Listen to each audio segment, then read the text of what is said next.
You're listening to Best Forevers, a podcast for kindred spirits, a podcast that encourages you to love more on your friends and to further consider the issues that plague friendships. I'm Alysa Lucas, and I just got back from... Blue Owl. Thank you. In Lansing, Michigan, with my friend Alisun, who's here with me now. Hi, Alisun. Hi, Alysa and listeners. And you might go, hey, I remember that voice from episode 4 because I am a loyal listener.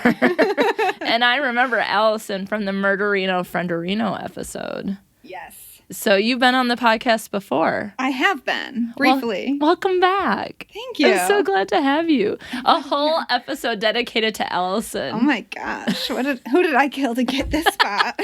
Well, who would you have to kill to get I'll have to think about that.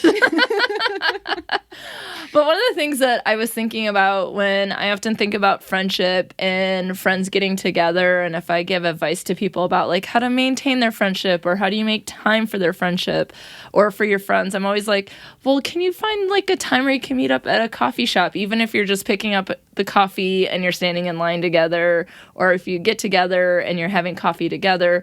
That to me, coffee is one of the ways in which it brings friends together. Like, thank you, coffee. Yeah. You help friendship.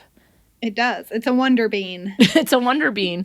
And so it just made me go, Alisun loves coffee. And if you go to a coffee shop with Alisun, you will soon realize you're on your own because she knows everyone.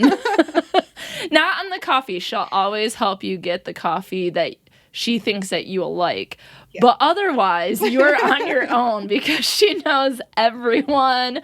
And I think that goes to show that coffee brings people together, but then also you have a personality of asking people questions and getting to know people, and you bring those two together. I think that you make a lot of friendships over coffee. Would that be accurate? I would agree. Yeah. I do love coffee, and I feel like coffee shops, like, they have this aura about them where you feel comfortable. It feels like a little community in and of itself. So you feel comfortable being like, oh my God, hey stranger, I like your shoes. And then you just start talking about whatever and building little connections with people. And you just become, you're like, did we just become best friends? Yeah. So I think a good example, we were in Cincinnati not too long ago, right? No, Cleveland. I always get those confused. They both start with C's. They're in Ohio, whatever. Maps are hard. And this woman, she had this really cute watch. And I said, hey, I like your watch. And then we got talking. And she's from Michigan. And we sat down with her and her fiance, husband, whoever, partner, whatever. We ate breakfast. We ended up eating breakfast with them. Yeah. We like sat next to them and chatted a little bit. And just, it wasn't, I mean, we're not BFFs. I don't remember their names. I was going to ask you. And he was like, we've been texting. Yeah. I know. She started, her name was, I don't know. It's not important. Cut that. Ferguson, cut that out. But yeah, so we just like had this mini little connection with we were out of towners. Yeah. And they recommended a good coffee shop to us. To go somewhere else after we had the coffee. Yeah. So it's just like, that's the kind of atmosphere I think coffee shops have. You know, and that's really interesting to think about because I wouldn't say that I'm a coffee drinker per se. Like, I do drink it, but how would you describe my coffee interests? All of the chocolate, all of the caramel, all of the sugar. I think... Dress it up, jazz it up, make it fancy, put a top hat on it, you know? Yes, it has to have a cane or you won't drink it. No, I think you're like a lot of Americans who are like Starbucks, or if you're in Michigan, Big B. Big B's my jam. Yeah.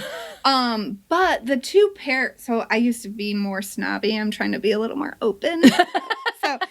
But coffee and milk and flavor, sugar, they all pair well together. Yes. So it's not uncommon for people to be like, oh yeah, I love coffee. Mocha caramel. You know, like all the sugar. Mocha latte, peppermint, pumpkin spice, cider, something. Yeah, exactly. Can't even taste the coffee anymore. Yeah, my favorite at Big B, which is Michigan-based. I think they've branched out into the Midwest a little bit, but they were originated actually in East Lansing, Michigan, which is close to where Alisun lives and where I grew up. And so it's a local place called Big B, and my favorite drink there is the teddy bear, which is like white chocolate caramel. Yeah. And I think they put a splash of coffee in it. Yeah, so that's actually kind of what got me started in the coffee scene. Well, that's what I was going to ask you. Can you tell me about your journey to love coffee? Like, how did you become such a lover and, I don't want to sound nerdy, but connoisseur? Too late. Too late. Yeah, what's your journey to coffee? Well, I do remember being in, like, high school, drinking those, like, gas station, quote-unquote, cappuccinos. Air quotes. Yeah, heavy air quotes. And being like, oh, this is pretty tasty. Because it was sugar. Delicious. But then when I got to college, I worked at Big B. Oh, cool. So I worked there right around the time they changed their name from Beaners to Big B. Yes, a more appropriate name. Yeah. And good on them for changing that. Yeah. So that's when I kind of started. And honestly, I was a terrible barista at first. We had to, like, take these tests and, like, remember all of this stuff. There's, like, there's this thing called PERK, and it's, like, their mantra or whatever. And it's, like, perception by customers that we respect their time and move them as quickly as possible. That's what the P stands for. Oh, okay. And, like, all of this other stuff, it's, like, drilled into my brain. Yeah. And we would have to do tests on, like, flavor rules. So, like, for your teddy bear, how many pumps of which flavor goes into a tall, grande, super, like all of this stuff. So I wasn't very good at first. But then I got better, and it was also my first job, too. Yeah. So, like, I was just not good at it. Baby Alisun barista-ing. Yeah. So, sorry. My favorite part, though, was, like, the milk steaming position. Mm-hmm. So you're steaming milk for the drinks. Yeah. And you get to talk to people. Oh. Which I love doing. So then you just get to know them. Yeah. And from Big B kind of stemmed like more interest in what coffee is. Mm-hmm. And one of my favorite things about coffee is it's very scientific. Like there's a lot that goes into it. There's 2 different kinds of beans. One's Arabica, one's Robusta, and they both have different elements. They're both grown at different altitudes in the mountains. Dude, good knowledge dropped on me today. So, like, you kind of need both of them, though, to make a good cup of coffee. And so I kind of just started learning more about it. Did you learn about that at Big B, or did you do more research on your own to learn about stuff like that? At Big B at first. Mm-hmm. So I think they're a little more relaxed on their rules because nowadays I don't think their baristas have to take as many tests. But, yeah, they definitely mentioned it. And there's this kind of story where they talk about how coffee was invented, basically. Yeah. And apparently there was a goat herder in Ethiopia who was like just walking along with his goats, and then his goats were eating this weird cherry-like plant, and then they started acting real crazy because they got all caffeinated, and so he's like, well, I'm gonna start eating this, and so that's how the coffee thing was born. But I don't really know how accurate that is. Well, I did look up some stuff before we chatted, and I did read something that said coffee beans aren't actually beans, they just kind of look like beans. But that's about my extent of knowledge. Boom, knowledge. Yeah, so they're called beans. I'm not really sure what they actually qualify as. Maybe they're a fruit. Because, I think that's what I read. Yeah, because the cherry around them, the red part around it is called a cherry. Mm-hmm. And so you take that coating off, and then there are 2 beans per cherry, usually. Hey, 26 surprising facts about coffee. Number 1, shepherds discovered coffee in Ethiopia circa 800 AD. Boom, there it is. The internet doesn't lie. Then never. Coffee is the 2nd most traded commodity on Earth. Believe that. Coffee was the first food to be freeze-dried. There are 2 types of coffee beans. We've already learned them. Don't ask me how to pronounce them. It says coffee was originally a food. Coffee berries were mixed with fat to create an energy-rich snack ball. It was also consumed as a wine when made from the pulp of coffee berries. So coffee is actually a fruit. Coffee beans, as we know them, are actually the pits of the cherry-like berry that are grown on bushes. Even though coffee is actually a seed, it's called a bean because it resembles actual beans. Yeah. But you are learning that, so check. Accurate. Check. Accurate to this, where am I on? GoodHousekeeping.com. They have all the good things. Because they're the experts on coffee. Done. Boom. Yeah, so, back to my love for coffee. Yeah. The science part, it's like very, not high tech, but there's a lot that goes into it. Growing it has to be at certain altitudes, and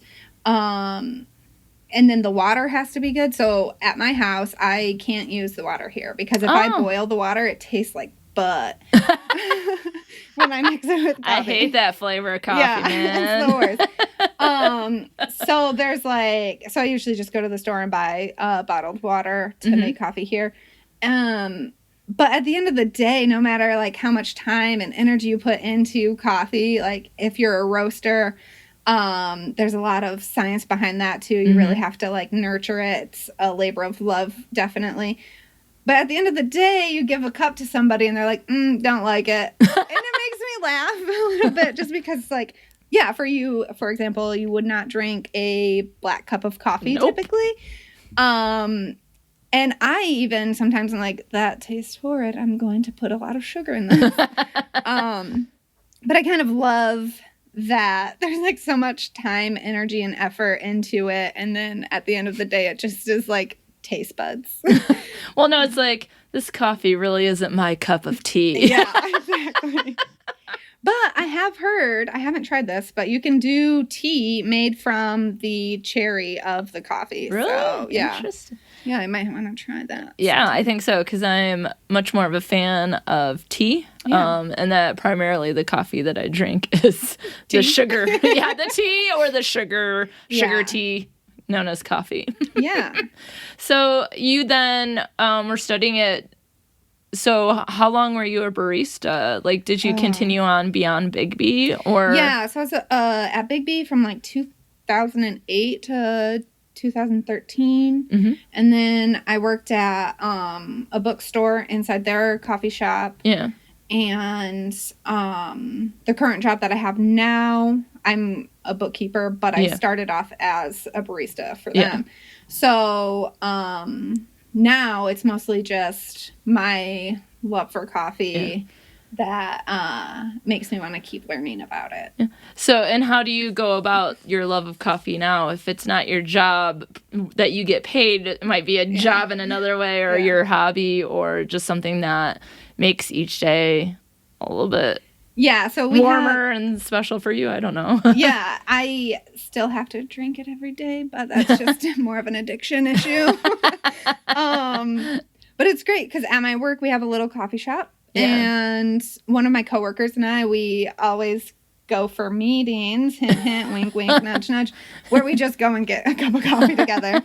So that's kind of our way of bonding and building connection because he will tell me about what he and his wife did that weekend. Yeah. And I'll let him know what my husband and I did. And we get to know each other on a different level because we are able to step away from our duties and take 5 minutes to get a cup of coffee together. Yeah.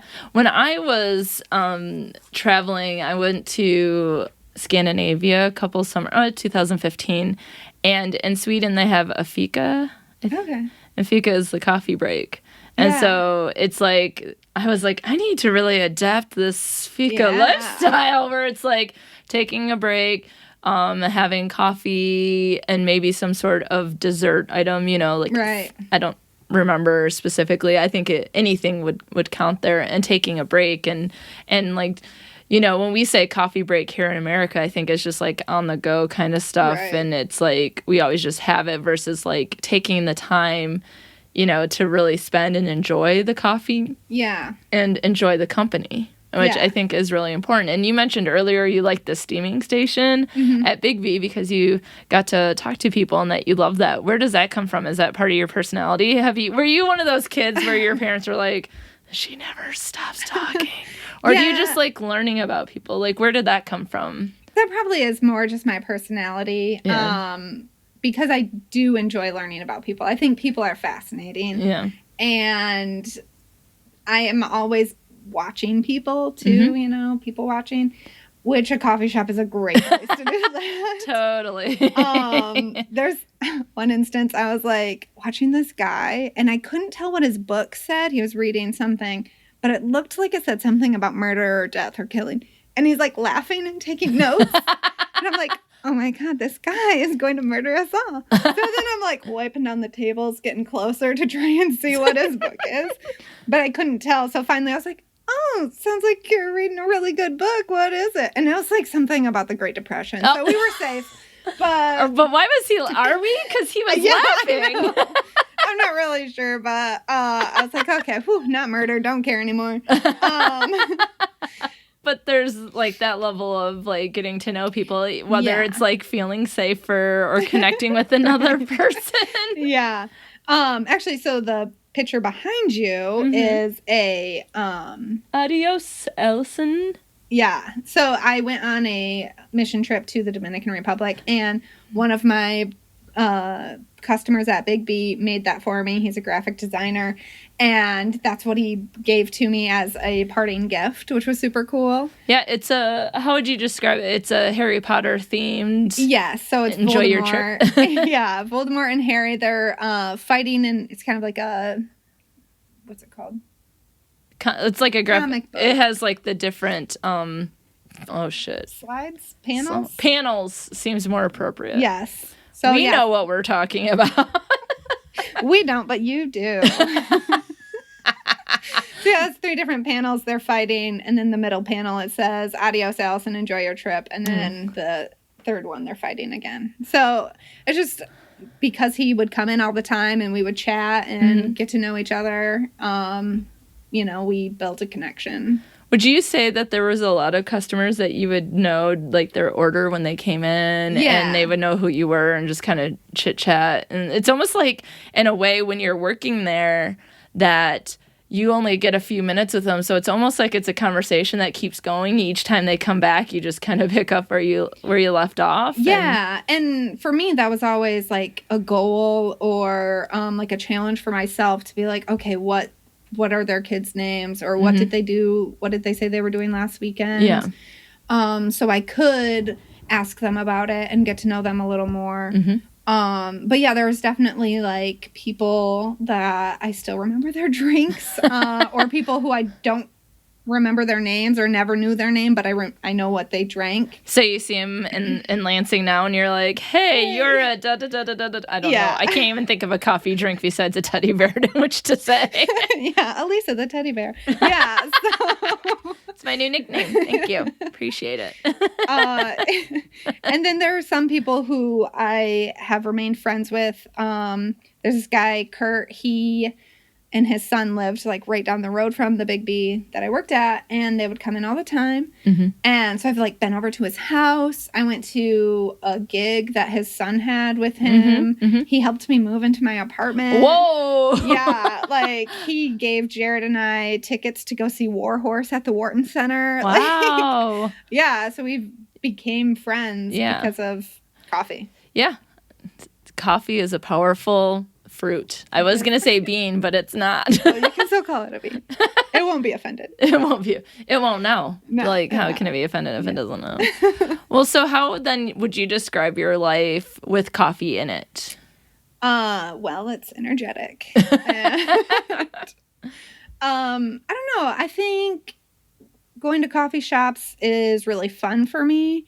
I try and go every Saturday with a friend of mine. And my husband and I both really like coffee, so sometimes we'll even travel. So there have been like multiple times that our anniversary or birthday thing is just going to another city to visit coffee shops. And is it because you like to see what the different communities are like, or what the coffee that they roast? Because a lot of places they might make their own coffee. Would that be accurate to say? Yeah, totally. So there's a lot of places. One of my favorites here in Lansing is called Strange Matter, and they have 2 locations. They don't currently roast right now, but they get coffee from other places. So they always do one that's local from,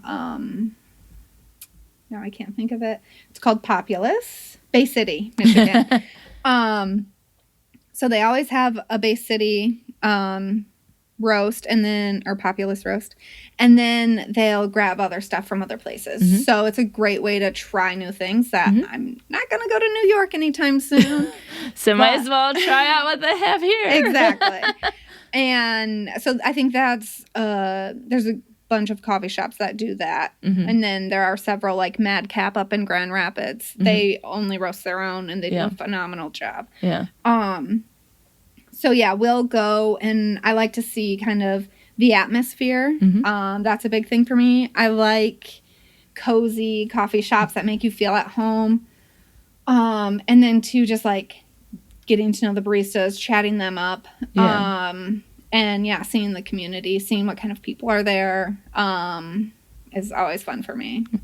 And I've been with you to the coffee shops several times in Lansing, and we've been to Big B several times, just hanging out or whatever. But like when we went to our trip to Cleveland, we went to, was it Duck Rabbit? Rabbit Duck. Duck Rabbit. Okay. It's 2 animals together. And like the entire time, again, it was like, well, I'm on my own. I'm taking pictures of other stuff, benches for buddy benches. And you're like, I don't even know. It's like a different language, asking questions of the owner and the roast and how they did things, and looking at stuff that they had. And I don't know, it was like, you could tell that this isn't just like, I just need coffee to survive, like a lot of people do. That it feeds more than maybe that addiction. It feeds a little bit more of like, I don't want to say your soul, like what you appreciate about it, and knowing how much work it goes into it, and that appreciation for the science you talked about, and getting to know other people. And I think that combined with like knowing about coffee and loving coffee, and then that combined with your personality to ask people questions, like, I was like, well, we're going to be at Duck Rabbit for a while. I'm just going to go check out this bench. Right. And honestly, we probably would have been there longer, but some other customers came in, so the guy had to actually go do work. Whatever. But yeah, no, I like hearing other people's excitement about coffee. It's like, I'm sure you feel that too when you hear somebody's interested in friendship. Yeah. Like, yeah. Yeah, I get all excited. I'm like, someone likes friendship like I do. You can't tell, but she is dancing. All shoulders. All shoulders. It's beautiful. That's where all the motion is. It's not in the hips, it's in the shoulders, people. Hey. Yeah. Well, Shakira it is when had it wrong. Yeah. Well, shoulders when you're holding coffee, because if not, you can't burn yourself. Now we're both dancing. Okay. This is not a visual medium. True. Well, so then what do you think your life would be like without coffee? I don't know. I feel like, what would I do with Saturday mornings? I don't know. I just feel like it's exciting, and without coffee, I'm just like, well, now what? I don't know. I guess I would probably drink soda a lot. In Michigan, we call it pop. Oh, I didn't. Pop. I would just drink a lot of pop. That is so funny. No, I think that coffee shops bring people together, and there are a lot of friends that I'm like, okay, Thursdays we meet at this coffee shop. Yeah. There's one person in particular, her and I go way back. She used to be my youth sponsor. So she knew me when I was a freshman in high school. Whoa. She was in my wedding as one of my bridesmaids because we just kept our relationship going. And she has 5 kids. But we still get together on Thursdays so we can like talk and share each other's lives. And so she has some silence because kids, 5 of them. I don't know. I have 2 cats, but sometimes they can get kind of mouthy. Yeah. Stuart, my cat, is very mouthy. One of two. Yeah, we're looking around for them right now because they're the co-producers of this episode. Yeah. Stuart and Franklin. Frank the Tank. But yeah, so I think that it's a constant place where you can always go. Mm-hmm. And I think that there's a place for every kind of coffee. So yeah, even though can be a little snobby about it, when I go to a diner or something, I'm all about diner coffee. Yeah. Like it's like you appreciate it all at every level. It's like I love television, but I know when I'm watching bad television, but that doesn't mean I'm going to turn it off. I'm like, this is equally as good as this Golden Globe award-winning show, but for different reasons. Like, and to me, I would think like there's the diner experience, there's the coffee shop experience, there's coffee and walking around, there's coffee in a bookstore, like there's coffee at home. I think there's lots of different ways in which to do it, and so it makes it accessible. If it's the second hottest commodity in the world after oil, it's bringing some people together, at least bringing people to a level where they can actually interact with other people. Right. And it's exciting, too, when you meet somebody who's also excited about it. And so, for example, at Duck Rabbit, the guy was like, well, what do you usually drink your coffee out of? And I was like, oh, a Chemex, or not a Chemex, an AeroPress. And he was like, oh, okay. So it was kind of like oh, you're not just, I would have been like, throwing it in a K-cup or whatever. No offense to anybody who drinks K-cups. Yeah. Reduce, reuse, recycle. And that is Alyson's PSA for this episode. But I think that's a good point. Like, he can sort of assess what he can recommend by knowing how people drink coffee. Right. And so it's like based on what you drink, you can probably learn a lot about people. So one of the questions that I had for you today was, how would you describe your personality using coffee? Coffee. Ooh, gosh. By the way, don't forget, I'm Alysa the teddy bear. That's my personality. I'm like the sunshine Care Bear. You know, the yellow one with the sunshine? Oh man, that's next time I go to Big B, I'm gonna be like, can I get the Care Bear? And they're gonna be like, what? It's just my personality. Yeah, don't worry about that. I don't know. I guess I would say I can be basic though. Like so my favorite at Big B is the German mocha. Okay. That has, listen up. It has chocolate, caramel, hazelnut, yum, and coconut. Yum. But I prefer to get it grande triple shot so then I can still taste the flavor over all that sugar. Or taste the coffee over the sugar. Yeah. So you're like, I like the sugar, but I still need the coffee in there. Yes. And their iced coffee isn't my favorite, but I do enjoy a lot of iced coffee. Mm-hmm. The French press, you can do like a 24-hour thing where you're just like letting the ground sit in water for 24 hours and plunge it down. It makes like I'm hitting things. Yeah. It makes like a concentrate, and then you just pour some more water into it to make it less or more strong, depending on what you want. So I don't know. I realize how little I know about coffee when I'm talking to you, but I appreciate like why you love it so much, but also like how it can bring people together. Yeah. I mean, even though I know very little, everything I know from probably you and maybe my friend Tierney, who's helped me buy like a pour over. It's a cat. Oh, that's awesome. Yeah. You have to have that. Yeah. And so it's like I still learn, and I know that if I tell you, like, if I'm like, what should I get here? I know that you're going to be able to recommend. Like that guy, like once he can assess what kind of drinker you are, which means to me that you just know a lot about it and you've had a lot of coffee. So if you're like, okay, the personality thing, I'm like, I'm a sugar girl with like coffee in it. But what do you typically drink? What are some of your favorite coffees that you've had? It's on that list over there. She wrote a list. I did have I have a little list. So I usually go for coffee that's roasted medium because I feel like just dark roasts typically kind of hide some of the flavor in coffee.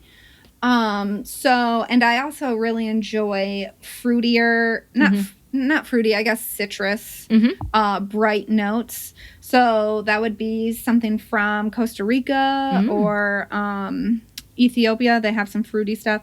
If you're looking for nuttier things, that would be like Brazil and Nicaragua. You got it the second time. So those are good, I think, in the wintertime. Yeah. Because those are, a little more cozier flavors. So those are some of my favorite, like, kinds regionally. Yeah. I'm trying to think coffee shops that I've been in. I really enjoy Intelligentsia. They're out of Chicago. Okay. And I've only been to one of their locations. I believe they have 2, but they're pretty great. What did you like about that particular coffee shop? Was it the coffee, the atmosphere, or both? It was more the coffee. The atmosphere was a little, I guess it was a not terrible atmosphere, but like I said, I like cozier stuff. Yeah. So things that have like couches and chairs. They make you stand. Yeah. Well, they had like wood chairs, table. It looked cool. It looked sleek. Yeah. But I didn't feel like I could get comfortable. Gotcha. And Strange Matters that way a little bit. It's kind of sterile, but minimal, which is in nowadays. But I still love going there. Yeah. Probably because of the coffee, and then I know quite a few of the baristas now that I've It's because she talks to everyone at coffee shops. Yeah, and let's see. There's an up-and-coming coffee company called 517 Coffee Company here in Lansing, and they've been roasting for a long time in the area. They don't have a coffee shop yet, but they're working on that, and I'm really excited to see what they have. Have you been able to try their coffee at other places if they've been roasting? Yeah, so they have some at Blue Owl. There's another coffee shop down Michigan Avenue called The Crafted Bean. They have some of their coffee there, and then you can get it at like Monticello's, which is a grocery store here. Yeah. And 517, the name is it's the area code for Lansing, Michigan. Yeah. Woo woo, 517. Boo, boo, boo, boo. So then, what would you say that you've learned about friendship by drinking coffee and going to coffee shops? I think it's a safe place to go if you're like unsure about if you have to have a serious conversation. Even though it can be crowded, but it's a safe space for you to go, and your guard is down a little bit when you're going there, and just coffee like usually makes people happy, so it's kind of like a mood changer. Like all of a sudden you got that coffee and you're like, hey, check me out. Right. And so you're like having maybe an awkward conversation or something, and you have like something to do with your hands, like cold coffee. No, I think that's an excellent point, though, because I had a student once who was like, my girlfriend called and she was like, can you meet me at this coffee shop? And I was like, oh, man, I'm about to get dumped. And he's like, and she's going to want to talk about it for like 7 hours, but at least I'm going to get a cup of coffee out of it. And when I've gone to coffee shops, like to do work or whatever, like I'll go and just like, I used to come down to Lansing, which is about an hour from where I live, and I would get my hair cut here, and there's a Big B near the place that I would go. And so I would go get like a chai tea, which is sort of my jam. And I would sit down, and then it's like on one side of me, it looks like there's 2 people like on a coffee date. Yeah. And like, so watching them like, that's a safe space in which to like meet in the middle of the day. Right. And it's safe to get the coffee. And then on the other side of me are like 2 guys who are writing some sort of fantasy sci-fi book and going back and forth with ideas, and they seemed like great friends, and I was just like, oh my god, this is like the happening place to be for all sorts of things, first dates, friendship. Unfortunately, or fortunately, I guess, I didn't get to hear any breakup stories when I was there. Bummer. No, yeah, it's so versatile to go to a coffee shop and do whatever you need to do. Meet with somebody, sell something off Craigslist, whatever. Safety first when it comes to that, am I right? Yeah, for sure. Well, and then coffee shops also, like, a lot of times they have, like, open mic nights or, like, when you first took me to Blue Owl and you took me into, like, the back room that they have in one of their locations, I was like, oh, I should, like, maybe I could podcast live here one day. Or, you know, it seems like coffee shops are a place where they welcome what people are doing. Like, people probably meet for book club. They meet for... You know, it's a quick place to meet up before you leave to go out of town. You know, like there's so many reasons for it. And I would imagine from the point of view, and you can, you know, let me know what you think having been a barista, but from a barista and owner point of view, just how much of life happens in your little coffee shop or not so little coffee shop. Like that is quite amazing. It can run the gambit of all things from breakups to first dates to, like, actually, let's reverse that from first dates to breakups. Right. It's the life of a friendship, a life of a romantic relationship. It's a way to maintain friendships. It's a way to end. Is there, like, different coffees to order? Like, if you're on a first date, third date. Last date's all black, just black coffee. That's when you're breaking up with somebody. You're just like, now I need like 9 shots. Yeah. Do you have Bailey's back there? Can we make this an Irish coffee? Thank you. So, like, what else have you learned about friendship through coffee? Also just the camaraderie between baristas is always fun. So, for example, there's one lady that I met and we became quick friends.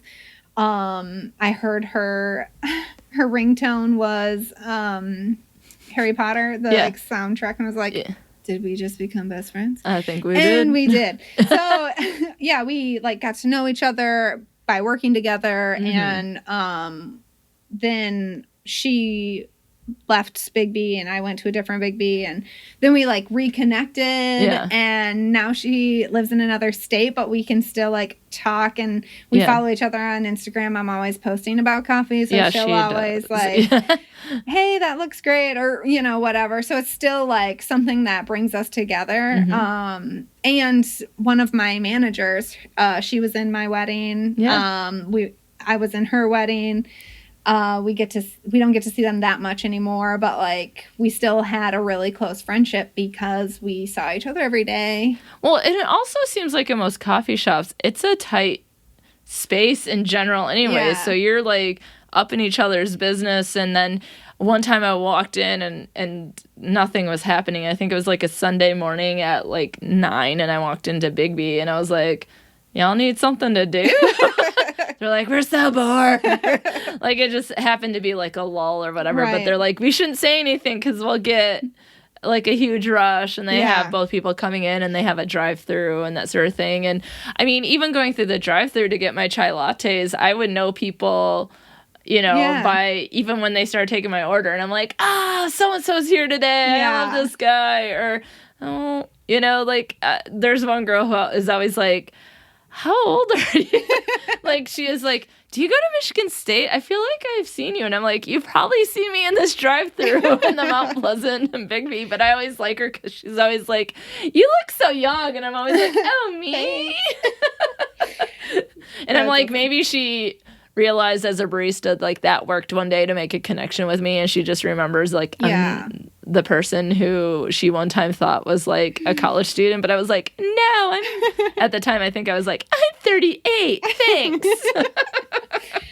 Yeah, that has carried me into my job now to where I'm like, hey, you seem cool. What are you into? Like, I've literally asked that, which is kind of a weird thing to just randomly ask somebody. Yeah. But, yeah, I definitely want to make connections with my customers. So I will still just be like, oh, hey, like, just grasp at anything small and then try and build off that. Okay, let's say I'm in a coffee shop and you don't know me. Okay, you can decide if you're a barista or you're Alisun. I mean, you're still Alisun if you're a barista, but you can decide if you're a barista or someone who's at the coffee shop. Okay. And then you start a conversation with me. What are you going to ask me? Well, first I would probably compliment your scarf because it's beautiful today. Thank you. It's like a magenta. Yeah. So I'd compliment that. Thank you. And then probably, like, what would you say? I'm like, oh my gosh, I love your scarf. I'd be like, thank you. My mom got this for me. Oh man, your mom has dope taste. True. Nancy, my mom is very stylish. And she knows that I'm obsessed with scarves. So she's always like handing one down or finding one. See, look at that. You just asked me a question. I just started talking. Now you know my life story. Here's my social security number, too. Thank you. No, so then I would like probably talk about scarves. Mm-hmm. I'm trying to think of the best. Oh, the best one I have right now. Yes. It's an infinity scarf, and I could swaddle an adult in it. It's so big. It is the best. It's like very earth toned, but it's massive. It's the best to take on a plane with you too, so you can like snuggle up. And then so we'd probably start talking about travel, maybe, and I would find out that you just went to Paris. I did, and I was in Prague too, and I took, I think, 3 or 4 scarves. Nice. On the trip. I love scarves. They're one of my favorite things. And I like them much like you like coffee because I think they're cozy. They are cozy. And I like it because they go with everything. You can have a scarf, even a plain black scarf, you can make that work. Mm-hmm. But I'm a strictly infinity scarf girl. I have very few non-infinity scarves because I just like the around the neck sort of thing. And I started, although I had to take it off because it was making noise on the mic, I've started putting like pins on and buttons on my scarves to like jazz them up even more. Be like, today's I got at Schuler's bookstore in Okemos, Michigan, and it says "Too lit to quit," and that doesn't mean smoking, folks. It's from a bookstore, and lit is short for literature, so it says it's too lit to quit. Hey.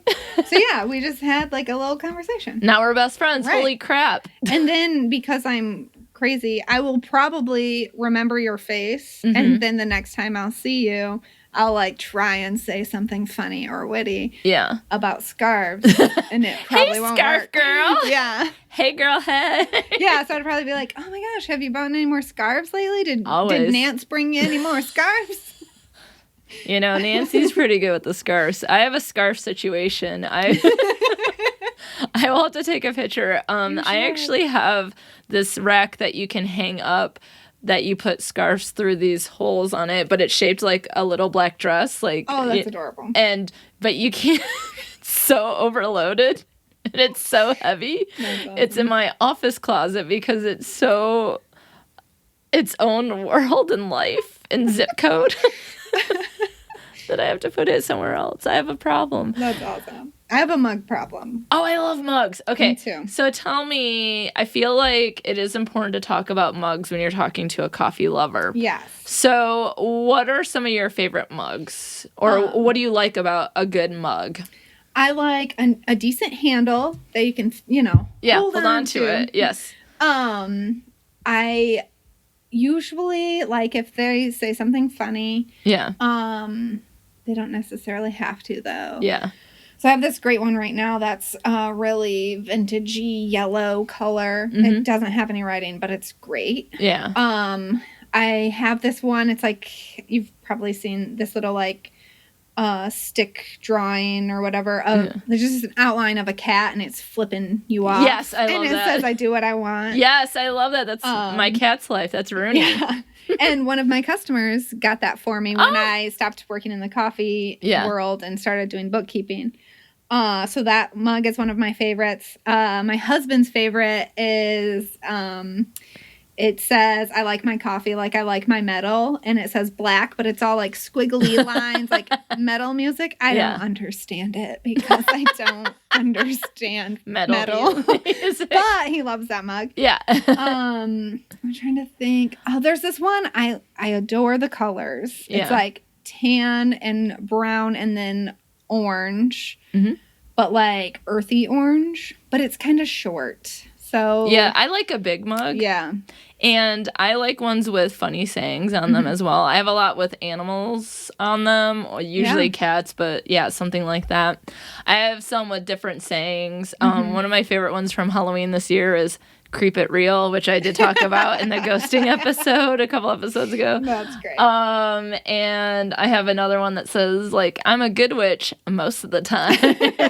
So I have some seasonal ones, but I have some, like, big cat ones. And I like to get mugs when I go places as long as they can get safely back. Right. Because a lot of times, like, if you're traveling abroad, that's not going to be the case. But I also have some teacups where it's like a family heirloom. And so my mom's side of the family is German and Scottish. And so I have this like Scottish teacup that I love.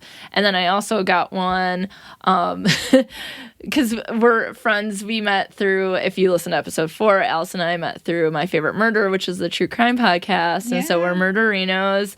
And so this one is right up our alley. And it says at the bottom of the teacup, which looks vintagey, it says, "You've been poisoned." And then on the saucer, it says, "Bye." Which I love. That's awesome. So yeah, I have way too many mugs. And I think that I love them. I use them every day, whether I'm drinking tea, coffee, pop, and sometimes wine. Because I'm classy. Yeah. No, yeah, I think mugs are really fun. My husband's always like, when I bring home a new one, he's like, so which one are you getting rid of? To which I just laugh in his face. Yeah, you're like, why would I get rid? That does not compute. Why would I get rid of anything? Exactly. Like, I'm sorry, who are you? So I have tried to get rid of some before, and I usually will try and give them to a friend who will enjoy them. Yeah. But it's hard to part with them. It is, especially because a lot of times mugs can represent an experience. So one of the things that we did as Murderino friends is we went camping in Traverse City area, and I have a cat mug from that trip. Yeah. I went to my national communication conference, and it was on Disney's property. So I have the cat from Fantasia, like the... Oh, awesome. And so it's actually funny because it's a really big mug, and so when Rooney has put her head in it to drink water out, it looks like, because it has the cat face on the front. It's super creepy. But so I think like mugs represents different experiences, and I think they can represent moods. Like I have a couple mugs from Chica Lucate, who is a Michigan murderino, and she has a webpage with all sorts of fun mugs with all sorts of appropriate and inappropriate sayings. And I have one that says "bite me," and it has a bunch of macarons on it after being in Paris, and then ones that with quotes from My Favorite Murder, like, "Don't be a fucking lunatic." And then, like, sometimes it's like, I need that mug today. Right. Yeah. Exactly. This one I need with the cat on it. I need something cozy. And I have one with like a sloth on it that says like "party animal." I feel like mugs really reflect like who we are and make it even more fun experience. And I think, like you said, that when you try to part, it's like trying to give it to a friend who would enjoy it. And so there is something about giving someone coffee or a mug that really extends sort of friendship as well. Right, yeah. And when I have people over for coffee, like if they're drinking coffee, I'll try and get them a mug that reminds me of them. So I'm like, oh, here's this. You got me a great mug. It's got an otter on it. Yes. Because what does it say? It's got great. An otter on it. We're going to have to find it. Yeah, I'm trying to remember because I thought it says something from maybe the otter side. We're the worst. It's got an otter on it. We'll take a picture of it. We don't know. Yeah. But yes, I got you a mug with an otter on it, and it was super cute. I love otters. We are such nerds. We are. I love it. I love it too. So, yeah, and I just actually bought a mug today. So a Harry Potter one. Yeah. Nice. It's awesome. It's got like the original like book cover from book 1, which I just felt like I needed. Yeah. She says to me, "I don't need this, but I'm going to get it anyway." Yeah. And so are you just going to like take it out of the box and put it on the shelf and assume Jared's not going to see it, or? Yeah, there have been times where I've gotten a mug and I just either put it in the back of the cabinet. Where did this one come from? I don't remember. It's cool though. Yeah, thanks. Oh, did you get this for me? Thanks, babe. Or I just wait a little while before I Yeah. Bring it out. Yeah. Some may say that's deceptive in a marriage, but you know, if the biggest thing that you're lying about is a coffee mug, you're probably fine. Yeah. Well, I usually will post it on Instagram and be like, shh, don't tell Jared. But now he's got an Instagram, so I gotta watch myself. You're like, Jared, why did you get an Instagram? Come on, bro. Yeah. Messing me up. But where do you see your future going with coffee? Like, I know that you're not going, when I said, what is your life like without coffee? Well, what are you going to do on Saturday morning? Right, yeah. Or what are we going to do when we go on our road trips? Like, and not go to 17 different coffee shops? Like, what are we going to do? Right? Exactly. Get home sooner? Right. Without caffeine. Without caffeine, yeah. And so where do you see, besides that, because that's a given, that but what do you see for the future for you and coffee? I would definitely like to open my own shop. Mm-hmm. And my husband and I, we've talked a lot about it, like doing a collaboration, maybe beer and coffee or something. Yeah. Because I love breweries that are cozy. We'll have you on for another episode to talk about breweries and friendship. Yeah. Yeah. And so sometimes, I mean, you just want to study and drink a beer. Yeah. Or, break up and drink a beer. Or, so I think beer and coffee, they are very similar. They bring people together. They bring people apart. People drink them to get over the other person. Exactly. You get together for friends to talk about what happened over coffee and beer. Yeah. I mean, accurate. And you can be a beer snob, coffee snob, so I Tea feel like... snob, thank you. Check. Yeah, check. So, yeah, I definitely would love to open my own place. And I love what you were saying earlier about being an owner or a barista and just like seeing the lives that pass through those doors. Like, that's exciting to me. And like, I just couldn't imagine not being able to have that kind of community. So, and with my love for people, I think it was always there, but coffee definitely helped me to keep it going or not be afraid to be the person that makes the first move and be like, oh my God, I love your scarf. Tell me about Nancy. Let me tell you all about Nancy and my scarves. No, I love that. I mean, I think this is exactly why I think this was an important topic to talk about on Best Forevers, because I think, although I'm not a coffee drinker per se, because I do think there is some level of like, and this is just a theory, that we learn about coffee, beer, and things that we drink and eat in the home, right? And my parents were pop drinkers. And so the first thing you can hear in the morning is the ch-ch. And I'm like, that sound to me, I'm like, that sounds delicious. Yeah. And so I didn't wake up to the smell of coffee. Right. Or, it wasn't like trendy then. Like sometimes when I go in the morning on the way to work and it's really early, there's high school students getting coffee on the way to high school. And I was like, was this a thing when I was in high school and I just wasn't cool and part of that group? Like I didn't have that. I said crew and group at the same time. Group? I like it. Except that isn't it like an illness? Oh yeah, I think it is. I think babies get it. Yeah, it's an Anna Green Gables. Well, we don't want people getting the crew. Maybe that's why I wasn't allowed to be a part of that crew or group, because I can't tell the difference between the two. Tears.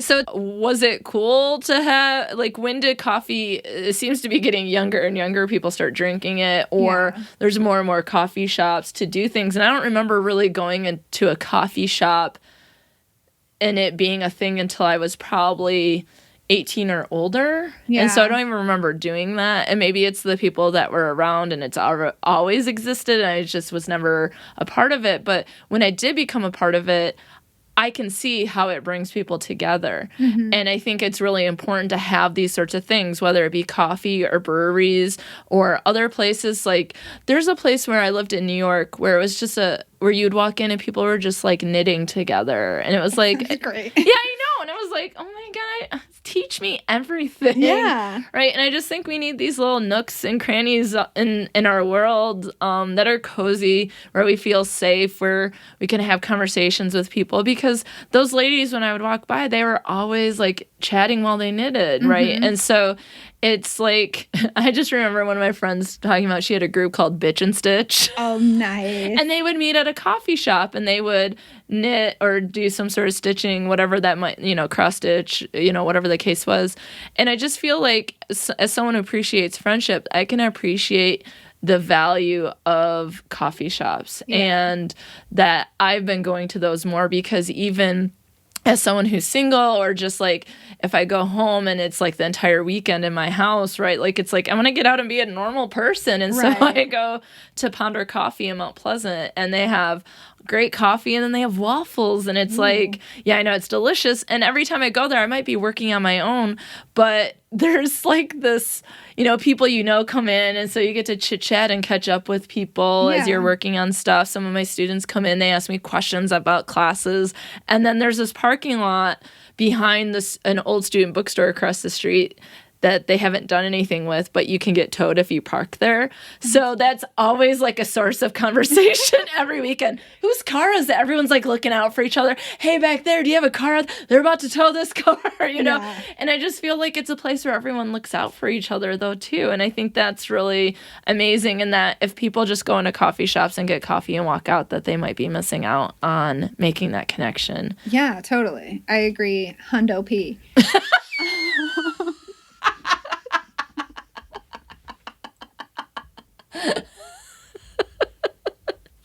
I don't know why I decided to try and be hip. That's staying in. Okay, great. But yeah, so if you're going around the same time every Saturday, every Sunday, then you probably will run into the same people. Yeah.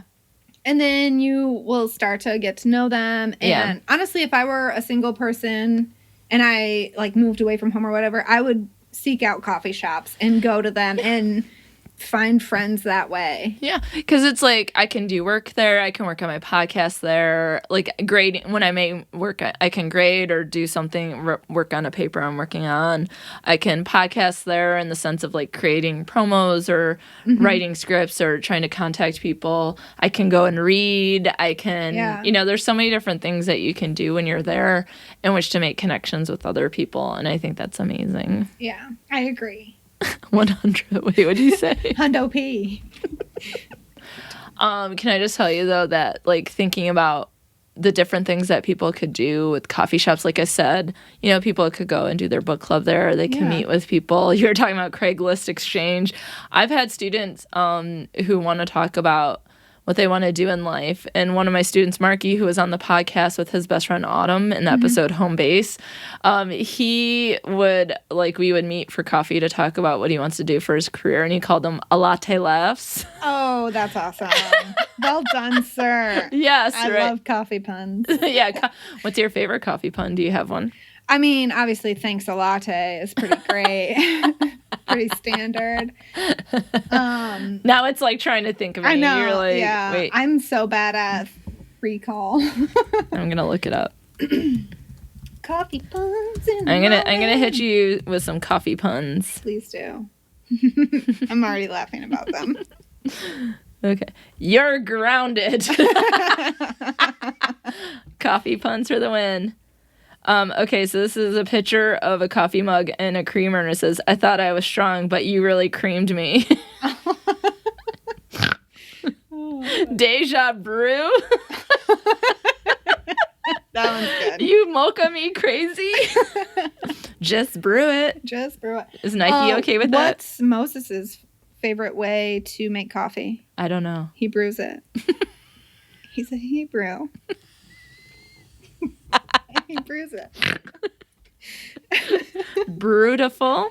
Oh, nice. Oh, That's man. a hashtag you could use.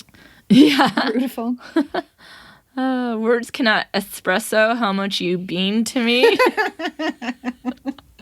Don't be depresso. Have some espresso. That's awesome. Caffeine fiend. Hit me with your best shot. Oh, yeah. Because I don't give a frappe. When I worked at Big B, the home office, we would do coffee breaks too, and we'd be like just going down the hall like shot, shot, shot, shot, shot. However that song goes. Yeah, totally, just like that. Okay, good. Okay, last thought, a question for you to take us home. Can you explain to us what it's like for a barista to have to write people's names on cups? Do you like try to be accurate or? So, because some people, like, I'll be like, it's Alysa, Alysa, and then I'll get it and be like, Alysa, and I'm like, what? Alisun. I'll get Alisun, and I'm like, who's Alisun? And that actually happened to me at a coffee shop. Yes. They're like, Alisun, and then she's like, your drink's ready, and I was like, but I'm not Alisun. So full disclosure, I would be terrified to do that because I'm super dyslexic. Oh no. So I've never had to do that at Big B though. Usually like they just yell the drink. Yeah. Yep. They just yell the drink. I do think it is important though. I mean, it's nice to say your name and like have the baristas learn your name that way. Especially from a barista standpoint, it is awkward to see somebody every day for like 3 months and then be like, hey, what's your name? But yeah, I would be terrified to be like, Alysa, squiggle, X. Sounds good. Squiggle, X. Well, that's actually helpful in some ways at Big B where they don't have it on there so that you don't have to maybe hurt someone's feeling. Like, I mean, some people are like, it's just a name, but it is still their identity. Right. So for some people, it is like, it's a great way to connect. So people who do write names and when like people get my name right, like I remember being in Prague and I was like, she was like, what's your name? And I was like, Alysa. And I was like, there's no way. I'm like, what sort of Prague version of my name is going to come out of here? And I looked at it. She goes, is that yours? And I was like, yes. I was like, oh my God. You know me. I was like, you spelled my name correctly. Thank you. Yeah. And then she's like, yeah, it's Alysa. And I was like, and you said it correctly. Like, I was like, this is the greatest Starbucks in the history of the world. This one in Prague, right? But there is something about connecting with people when you do know their names. Yeah. Even my name it's spelled different. Yeah. So it's Alisun. Yeah. So usually I never correct anybody, but I was at a Starbucks and they were like, what's your name? And I said Alisun. And she's like, how do you spell it? I was like, it doesn't matter. She's like, no, how do you spell it? And I was like, oh my God, okay. You're like, oh my gosh, am I like VIP today? Yeah. Who's the celebrity? Like she looked into my eyes and was like, how do you spell it? I'm just like, okay. I can tell you how you spell it. Yeah, you can. FRIENDSHIP. That's what we call friendship. Shoulder dance. Yep, shoulders are back. Shoulders.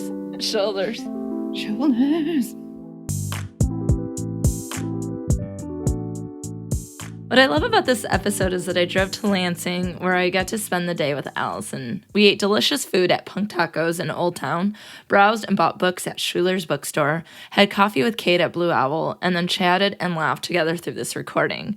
So there's a lot of things that can bring friends together: food, books, podcasting, but coffee is something that has always stuck with me as a way to bond, connect, and maintain friendships, and I think this really has become even more clear to me when I met Alisun.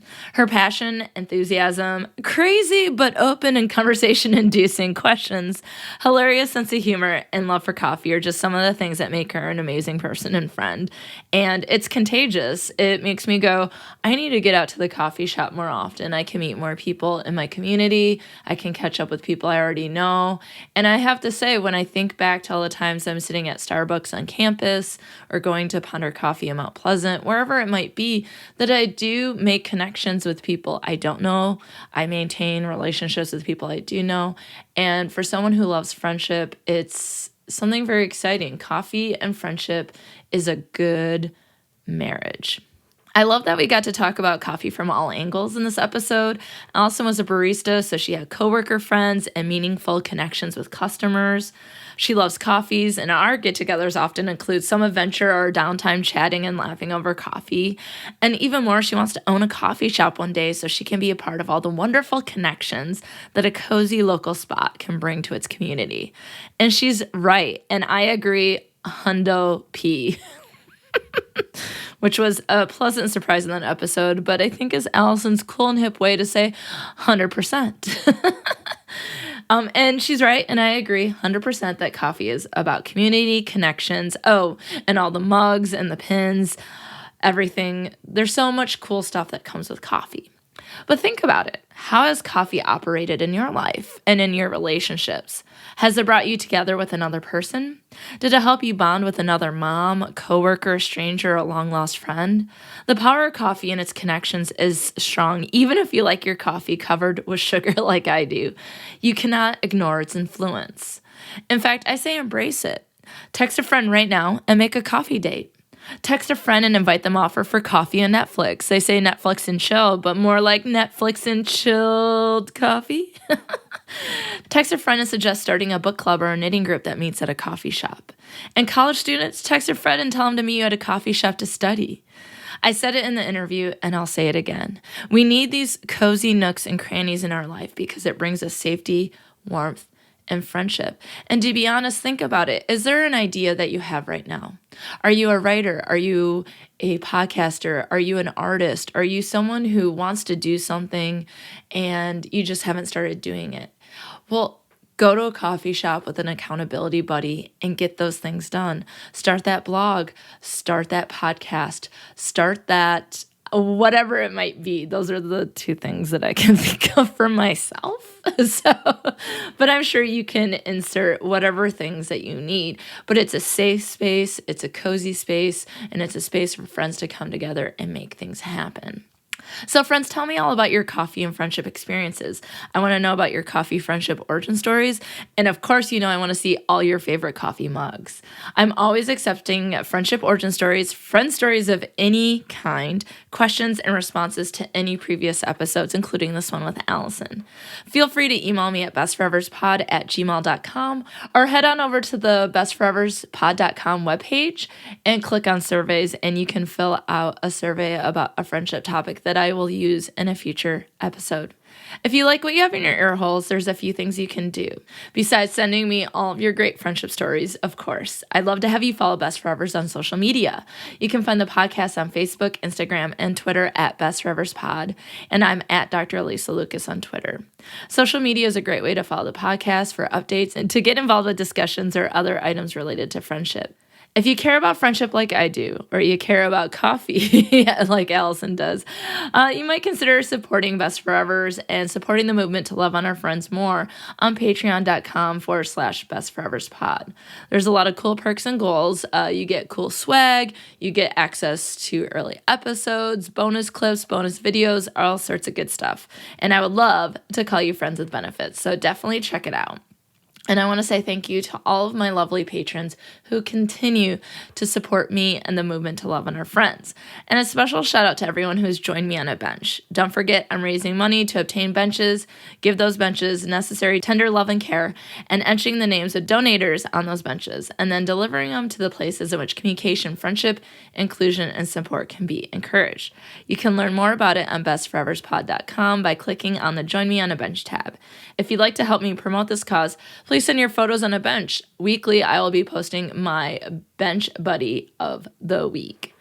Finally, thanks for listening to Best Forevers. I appreciate every single listen, like, follow, post, and retweet.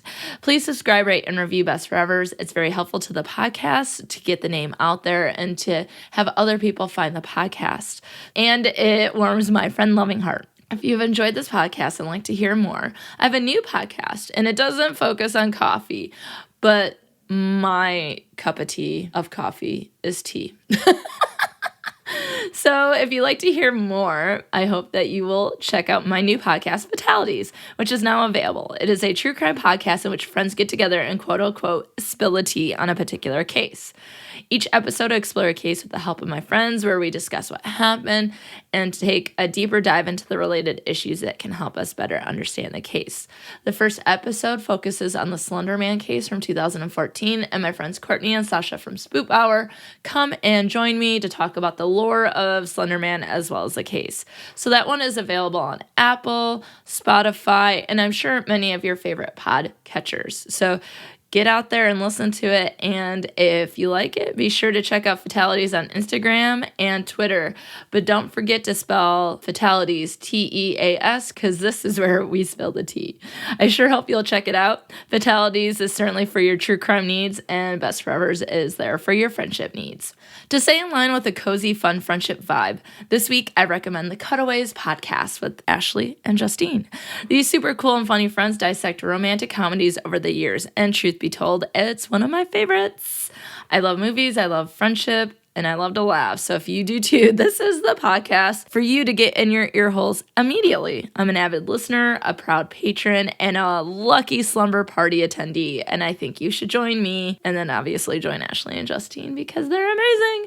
Be sure to give them a listen. And of course, a subscribe, rate, and review. So until next time, friends, take all sorts of fikas just like the Swedish, because without our friends and our delicious sugar teddy bear coffees, who would we be?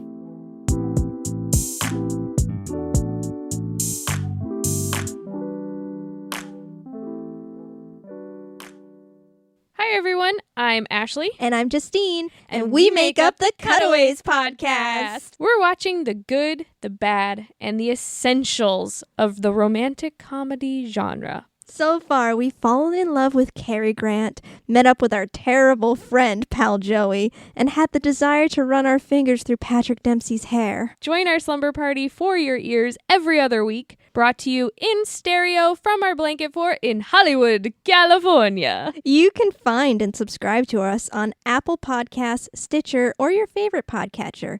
Our digital blanket fort can be found at thecutaways.com. If you are the social butterfly types, you can also find us on Twitter, Facebook, and Instagram as @Cutaways Podcast. Bye!